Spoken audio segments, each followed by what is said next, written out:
Kepergian UJ menghadap Sang Pencipta bukan hanya meninggalkan sejumlah warisan kebaikan, namun ada juga peristiwa unik yang terjadi pasca kepergiannya. Kisahnya terjadi di Hong Kong karena UJ berpulang ke rahmatullah, padahal sudah ada jadwal kewajiban memberi tausiah di Hong Kong. Maka sang adik Fajar Siddiq dan rombongan pun terbang ke Hong Kong menggantikan. Di sana selain memberikan tausiah, Fajar Siddiq yang juga membawa seorang ustadz menceritakan kronologis kejadian yang merenggut nyawa kakaknya itu. Usai acara ada seorang ibu yang mengejarnya ke atas panggung. Berdesak-desakan dengan massa, ibu itu sempat terjatuh dan mukanya terluka. Berhasil mencapai Fajar Siddiq, wanita itu spontan menyerahkan sebuah cincin untuk anak UJ. Lalu jemaah yang mengikuti tausiah mengumpulkan uang sebagai uang duka untuk keluarga UJ. Ada keunikan juga, jadi ada satu jamaah itu sampai dia jatuh dari atas panggung, di sini agak luka, dia bawa satu cincin. Ini cincin emas ini tolong disampaikan kepada anak ustadz. Tolong disampaikan, saya tidak bisa kasih apa-apa. Iya, langsung dari tangannya. Dan itu spontanitas. Ini, mohon maaf. Ini dari seorang TKI yang kerjanya jauh, yang mencari sesuatunya dengan susah payah, keringat dan air mata. Ini beliau berikan kepada anak Ustadz Jeffrey Al-Bukhari almarhum. Dan mereka juga spontanitas mengumpulkan amal. Ini belum saya tukar karena saya baru nyampe. Ini mereka mengumpulkan amal secara spontanitas. Ini dari mereka kurang lebih 5.000 apa berapa lah, sama uangnya ini ada 2 juta. Jadi mereka benar-benar Hong Kong, dolar Hong Kong. Jadi mereka benar-benar ingin memberi yang terbaik kepada seorang Jeffrey. Iya, sangat-sangat peduli. Saat ini jasad UJ memang sudah berkalang tanah, tapi jadwal untuk melakukan syiar tak lantas terkubur bersama jasadnya. Sebagai dai terkenal, semasa hidupnya UJ dibanjiri permintaan tausiah. Jadwal pun disepakati. Namun kecelakaan motor hari Jumat pekan lalu merenggut nyawanya hingga tak bisa lagi memenuhi kewajiban berdakwah. Lantas siapakah yang akan menjadi penerus dakwah UJ?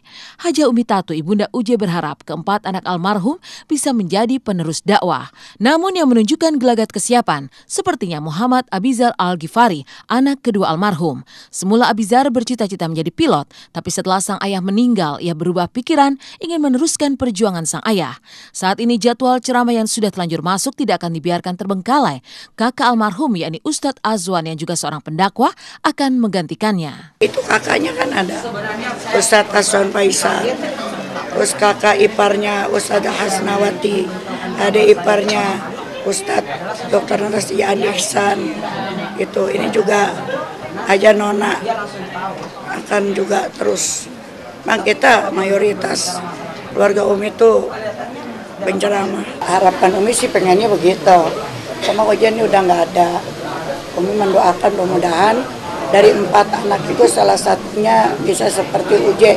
Jadi penceramah, ngetopnya juga, semuanya lah. Diharapkan sama Allah begitu, mudah-mudahan bisa. Nggak diminta, tapi saya coba tanya gitu kemarin, kamu mau jadi apa sih sebenarnya cita-citanya gitu. Terus dia jawab, tadinya sih pilot gitu. Terus sekarang karena Abi meninggal, Dedek pengen nerusin perjuangan Abi gitu. Jadi itu yang membuat saya langsung terenyuh gitu. Saya bilang amin gitu, saya cium dia. Ya semoga lah ya pendidikan dengan bantuan berhasil ya. Umi juga gitu. Anaknya mau pilot, tiba-tiba berubah, mau jadi ustadz. Dan Ustadz UJ mengharapkan anaknya dibina untuk Al-Quran ke Haji Muhammad Z, Qori Internasional diminta. Jadi makanya saya tadi pesankan tolong semua ustadz bimbing anak beliau.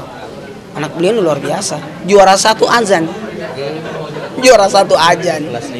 Kelas 5 SD. Bapaknya kelas 5 SD juara 1 MTQ, anaknya kelas 5 SD juara azan.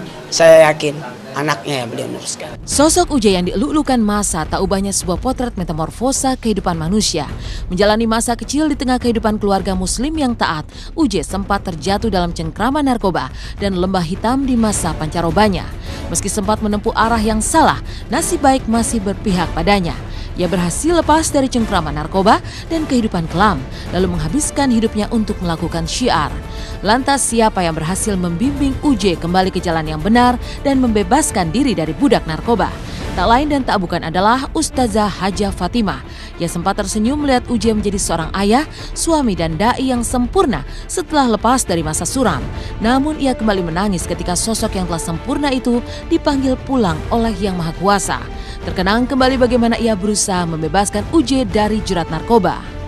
Di saat narkoba, Umi cuma membelikan dia air kelapa muda. Yang Umi rukiahkan dia sama air kelapa muda.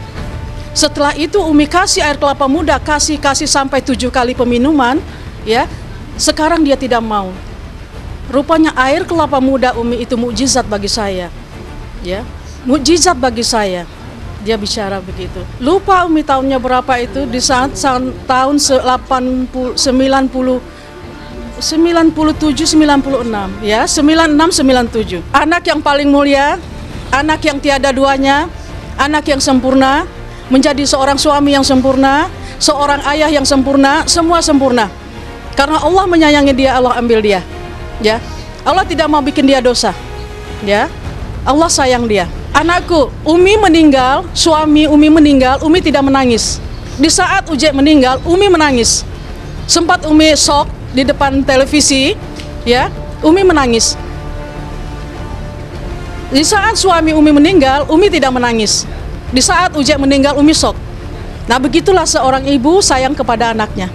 Ya, iya, sangat sedih, sangat sedih. Subhanallah wallahi. Lepas dari sosok UJ yang mewariskan banyak kenangan, Raffi Ahmad yang sudah menghirup udara bebas belum juga melakukan aktivitas di dunia hiburan seperti yang diinginkannya. Para host dahsyat pun belum sempat bertemu dengannya. Lantas kemanakah Raffi? Benarkah ia masih menenangkan diri? Lalu seperti apa kerinduan para host dahsyat seperti Olga Syaputra, Jessica Iskandar, dan Denny Cagur? Saksikan hanya di Intens di segmen berikutnya.